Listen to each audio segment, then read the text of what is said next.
So this is going to be a walkthrough of this little, I guess it's a mini book compared to the other books that I've made. This I made after watching one of the Tim Holtz demos earlier in the month, where he was unveiling some new ideology stuff.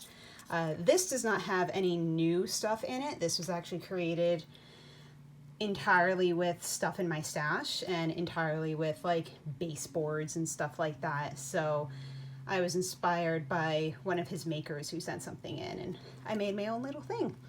So cover is actually baseboard, and this was the first time I was using the distress glaze, and I used it liberally. I kind of love it. Used that and then went over it with some distress crayons, and you just got some, little tokens there. I smeared some, I think, glue onto the eyes so I can get some color on there, and that's distress crayon as well. And then, the dolls and just some ephemera and stuff. And then this is actually from a wreath I got at Michael's last year. I just chopped it up and glued it on and have a nice little closure. So open it up.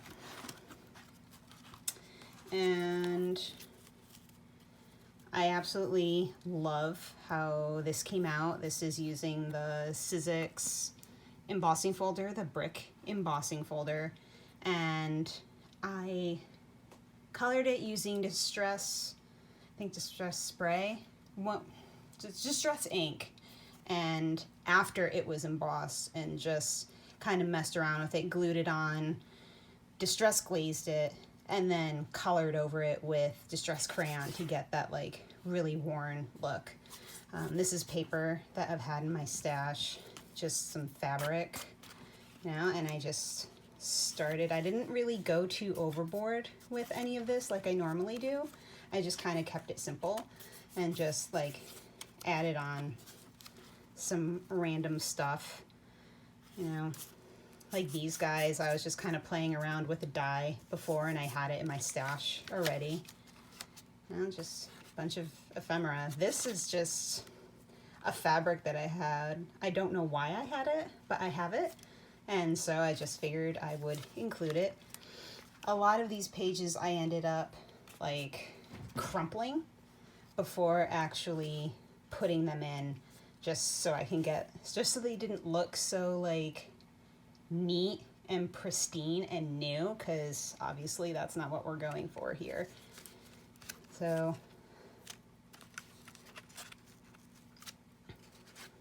ended up gluing, this isn't Tim Holtz, but another Michael's thing that I used in another project, and it just seemed to kind of work here, so I just went with it.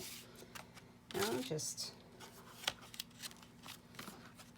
some random stuff. I like this idea of just using these little frames, because I had these. I'm like, what the hell am I gonna do with these? I don't know what to do with them. And then, you watch a demo and it's like, oh, I can do that. Okay, and I did it. So just putting random stuff in there. I like this guy that was in there, nice and creepy. So a lot of the paper is just like random paper that I add. It's not all Tim Holtz. Most of this book is Tim Holtz, but not all of it. I'd say like 90% of it is Tim Holtz to one extent or another. So that's the first signature there, and then the second one, like, I love that. Creepy children are always appropriate for Halloween as far as I'm concerned. This one is probably my favorite, with like creepy old dude.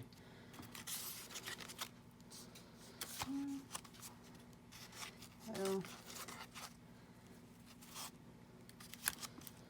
another frame, again being really aggressive with the distress glaze, which pretty sure is okay. I don't think there's too much of a problem there with that. Although I did learn that if you overheat it, you lose the speckling texture that you can get with it. You actually just melt it down to a very smooth kind of plasticky look. And I'm not using like a craft heat gun. I'm using like an industrial heat gun that, you know, can basically melt a car. So I have to be kind of careful with that. But yeah, it's got more little fun stuff. I'm learning as I make these to know to, you know, like leave space, you know, so you can write stuff, because it's a journal technically. So just a bunch of fun stuff in here. This was a fun one to make, and it actually didn't take very long because I didn't completely dress up the pages like I normally would. I just kind of stuck ephemera in random places, put some stickers in wherever, and you know, it came together in a similar way to my other books that took me, you know, 10 times as long. So I might make it more like this going forward, but you know, you learn as you go with this stuff. So and that's the end of it. That's the back. I just kind of wanted to mimic the front, and it is just the 2 signatures in here. And then the back, and it is hidden seam. I did hide it. I think I do like doing that more than the exposed seam on those, even though it is kind of a pain, but I think it's a little more worth it in the end. But I inked all the edges of the pages to get them nice and grungy looking, and this is my little grungy Halloween book.